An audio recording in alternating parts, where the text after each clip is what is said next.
Mahalaga na may gateway siya na kasi yun ang gagamitin ko dito sa router. So, interface ulit. Or, di ba, interface. Okay. Tapos, fast Ethernet. H. Then, 00, kung di ako nagkakamali, no? Ay, interface, sorry. Oh, wrong spelling. Ethernet. 00. Then, IP address. Wait lang. So, ilalagay ko dito yung 192.168.3.1. Yung gateway lang nilagay ko, no? Then 255.255.255.0. And then we have, syempre, pag alam mo na is no shutdown, no? Okay, then exit. Okay, so dito na guys, no? So ngayon, i-route natin to using the static routing muna tayo, no? So ano ba yung static routing? Anyway, tingnan natin, no? Mapapansin nyo dito is naka-connecta na siya. Okay, no? So static routing, ang principle ng static routing, meron tayong lagay ko dito, dito mag-ano yan. Sa static or static route, ang gagawin natin is yung tinatawag natin na, di ba meron tayong IP route na command o IP route. So dito pinakababasihan natin. Kasi maraming command kapag static, dynamic, or sa ngayon, dito muna static. So isawin, manual, no? Configurace IP route. Ang format din ganito, destination network. Ibig sabihin ng destination network, yung network na pupuntahan. Tapos, the subnet mask. Kung ano yung subnet mask ng destination network mo. And the next hop address. Mamaya i-discuss natin. Ano ba yung next hop address? Okay, yan yung po yung naka-format ng static routing. So don't forget this. No, this is the format of the static routing. So what should we going to do is parehas ko lalagyan ng static route. So paano yon? May command tayo dyan. IP route.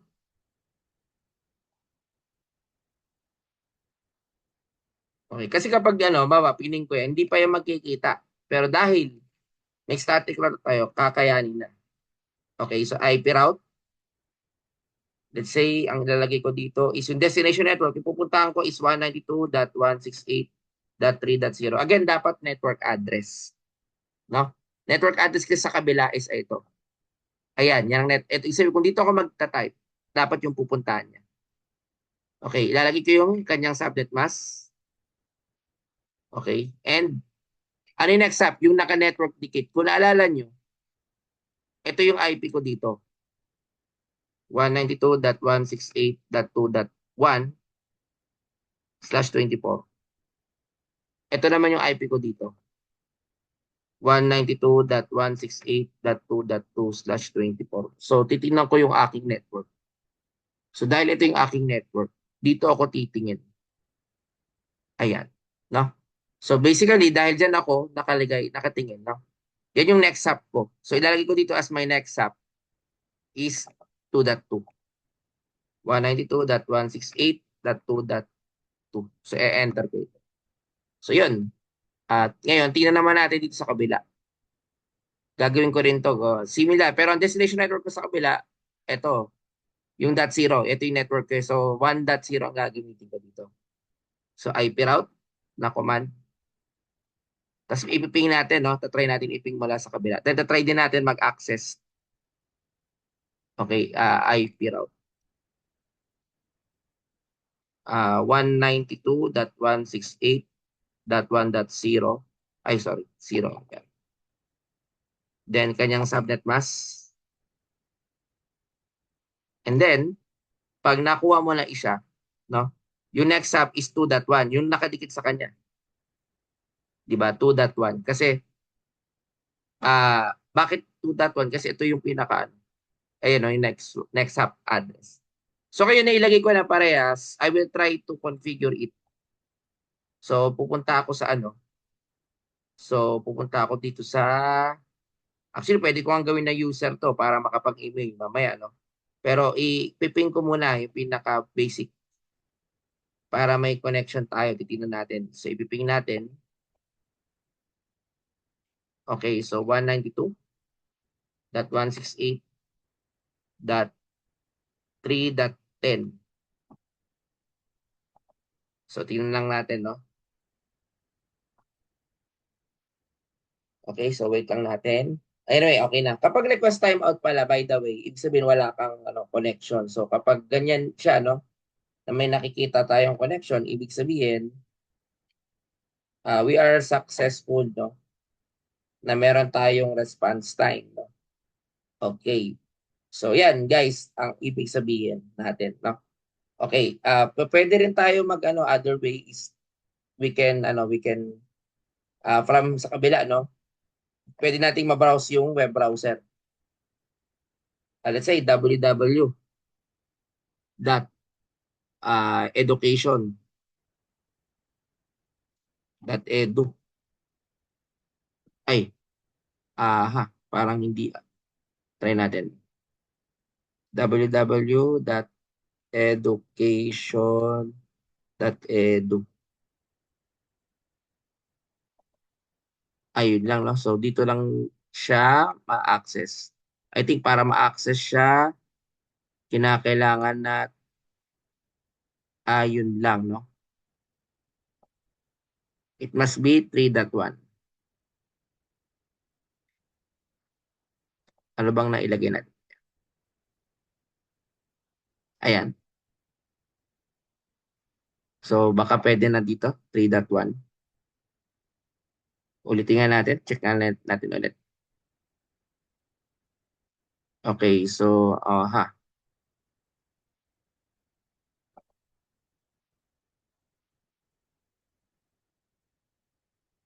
ayan. Okay na, no? Nag 3.10. Okay. So, i-check ko na ulit ngayon dun sa kabila.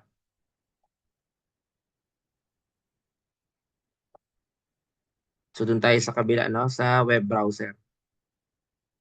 www.education.edu. Hmm, ayaw niya. Wait lang, ha? Education.edu. Pero pag dito, try natin nga dito, access natin.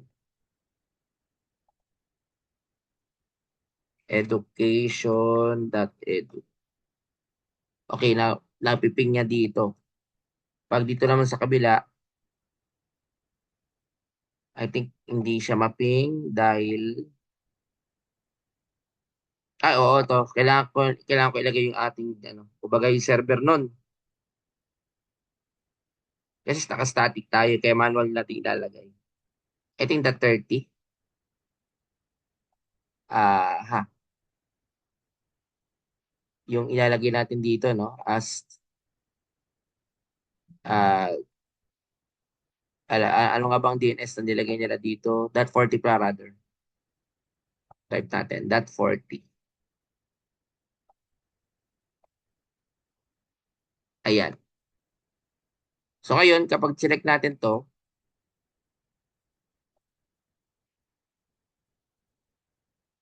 let's say www.education.edu. So let's check kung, pero nakakatawid naman siya dito. I-try ko nga iping yung ano, yung 192.168.1.10. Ayun, okay na, napiping niya, no?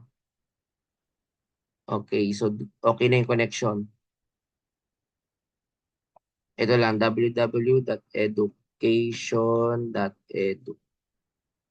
Ayun, okay na. So, na-access niya kahit dito. So, yan na yung Hello Student. So, yung isa naman yung Google po pwede rin.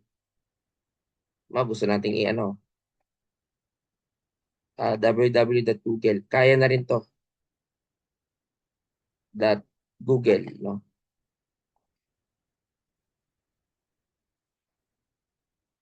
Ayan, so okay na. Dahil ito static naman, manual lang natin nilagay yung static. So ngayon, kahit nasa ibang route siya, na-access na rin, no?